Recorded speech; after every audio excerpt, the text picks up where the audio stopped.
प्रिय छात्रों, परीक्षा को दृष्टि में रखते हुए मैं एक विषय लेकर के आया हूँ। वो विषय है काव्य सौंदर्य के तत्व। यह लगभग हाई स्कूल, इंटरमीडिएट सभी परीक्षाओं में पूछा जाता है और इसका बेस क्या है, किस आधार पर हम इसको पढ़ेंगे, इन सभी बातों पर चर्चा करते हुए हम अपनी बात आगे रखेंगे। तो आप देखेंगे कि मैंने जो कहा कि काव्य सौंदर्य के तत्व, तो काव्य सौंदर्य के तत्व के अंतर्गत प्रमुख 3 बिंदु आते हैं। वो हैं छंद, अलंकार और रस। वैसे सीबीएसई में गुण आदि को भी पढ़ा जाता है, तो यूपी बोर्ड में मुख्यतः छंद, अलंकार और रस, और सीबीएसई में इसमें गुण जुड़ जाता है। तो ये काव्य सौंदर्य के तत्व हैं और प्रत्येक को एक एक तत्व को हम पढ़ने का प्रयास करेंगे। प्रथम तत्व है छंद। आइए छंद के विषय में हम अध्ययन करते हैं। तो देखेंगे छंद क्या है। छंद है क्या? यति, गति, लय, तुक, मात्रा, मात्रा क्रम या वर्णों के नियम से सुनियोजित रचना को छंद कहते हैं। ऐसी रचना जो होती है उसको क्या कहते हैं? छंद कहते हैं। छंद के लिए क्या क्या आवश्यक होता है? यति, गति, लय, तुक, मात्रा, मात्रा क्रम या वर्णों के नियम। अब हम दिखाना चाहते हैं आपसे कि ये तो छंद है। अब छंद इस आधार पर 3 प्रकार के होते हैं। प्रथम होता है मात्रिक छंद। प्रथम क्या होता है? मात्रिक छंद। दूसरा होता है वर्णिक या वार्णिक छंद। तीसरा होता है मुक्त छंद या मुक्तक छंद। तो मुक्त छंद यानी कि जो रचनाएं देखने के लिए तो काव्य हैं या काव्य कही जाती हैं, लेकिन जिसमें छंद के नियमों का पालन नहीं होता है, वो रचनाएं मुक्त छंद कहलाती हैं। बाकी ये जो मात्रिक छंद है और वार्णिक छंद है, यही मुख्य रूप से छंद है। मात्रिक छंद का नियम क्या है कि मात्रा एवं मात्रा क्रम के नियम से सुनियोजित रचना को मात्रिक छंद कहते हैं। फिर से देखेंगे कि मात्रा एवं मात्रा क्रम के नियम से नियोजित रचना को मात्रिक छंद कहते हैं। अब बात ये आती है कि इसमें मात्रा क्या है, मात्रा किसे कहेंगे और मात्रा का क्रम क्या है। ये दोनों बात समझने की बात आती है। वर्णिक छंद में आएंगे तो वर्ण समझेंगे कि वर्ण क्या है और वर्ण क्रम क्या है। फिलहाल वार्णिक छंद की कोई परिभाषा नहीं दी गई है अभी तक। सबसे पहले हमको मात्रिक छंद पढ़ना है। तो मैंने लिखा कि मात्रा, मात्रिक छंद का मुख्य तत्व है मात्रा। मात्रा क्या है?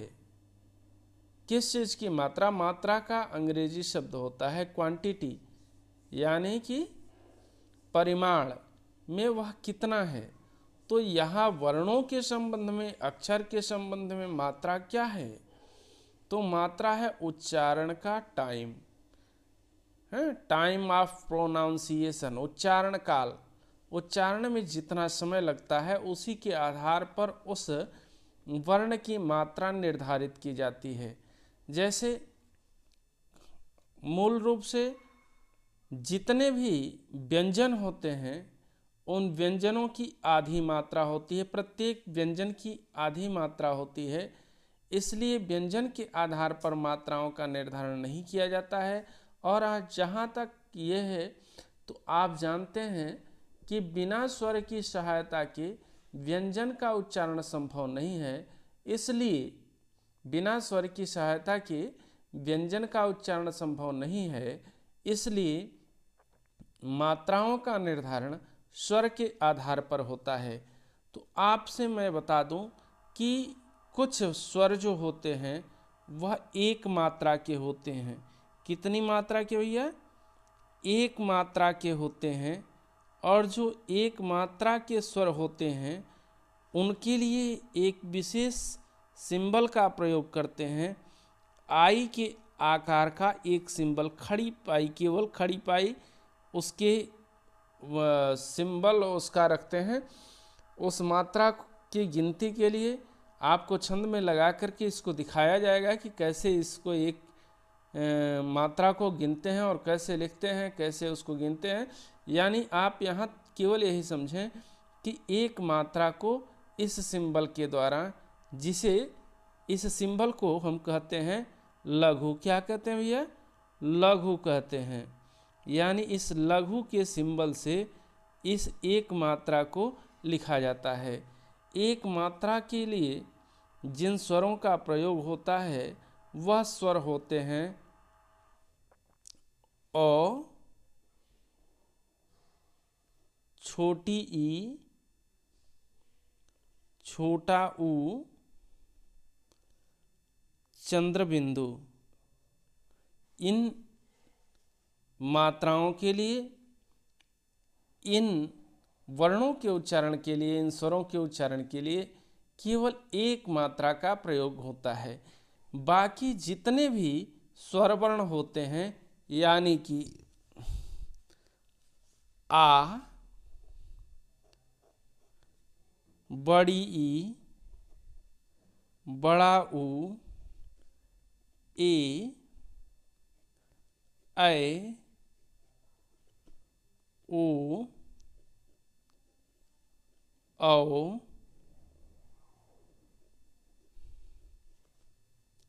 अं,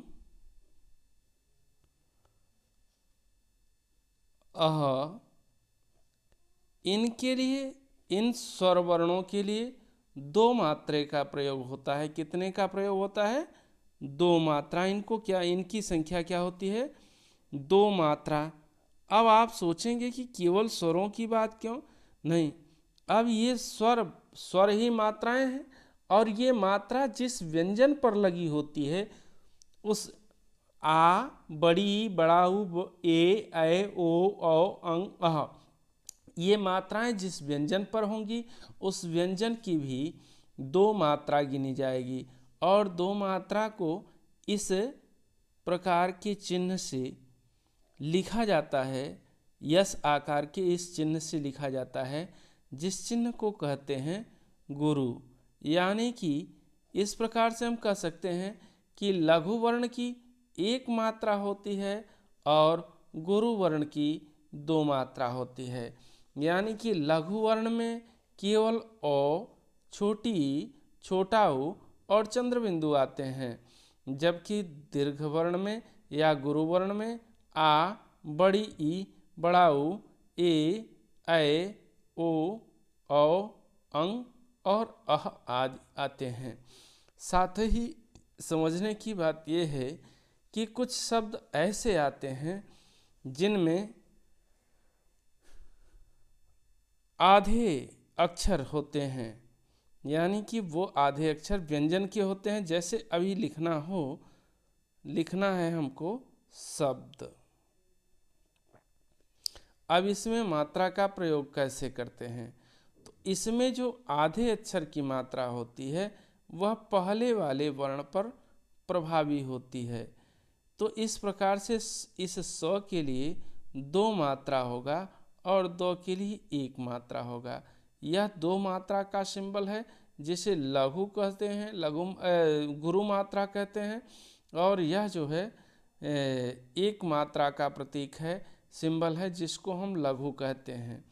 तो इस प्रकार से हम मात्राओं का निर्धारण करते हैं और इस प्रकार से जो मात्रिक छंद होते हैं उनमें मात्राओं का हम प्रयोग करते हैं।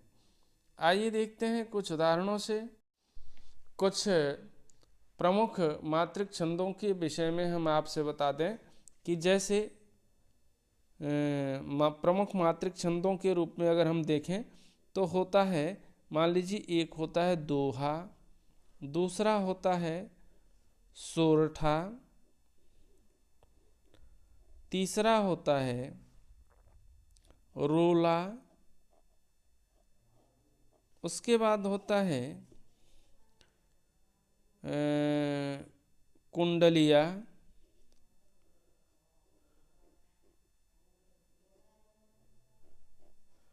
और एक होता है चौपाई। ये प्रमुख रूप से हाई स्कूल से लेकर के इंटरमीडिएट तक में पढ़े जाने वाले प्रमुख मात्रिक छंद हैं। दोहा, सोरठा, रोला, कुंडलिया और चौपाई, जिनमें से मुख्य रूप से दोहा और सोरठा ये हाई स्कूल में यानी कक्षा 10वीं के लिए छंद होता है। ठीक ना।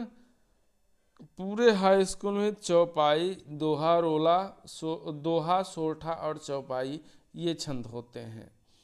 तो हम अगले वीडियो में पढ़ेंगे कि दोहा क्या है और उसमें मात्राओं का क्या रोल होता है, कैसे कितनी मात्राएं होती हैं दोहा में, ये बात हम अगले वीडियो में पढ़ेंगे।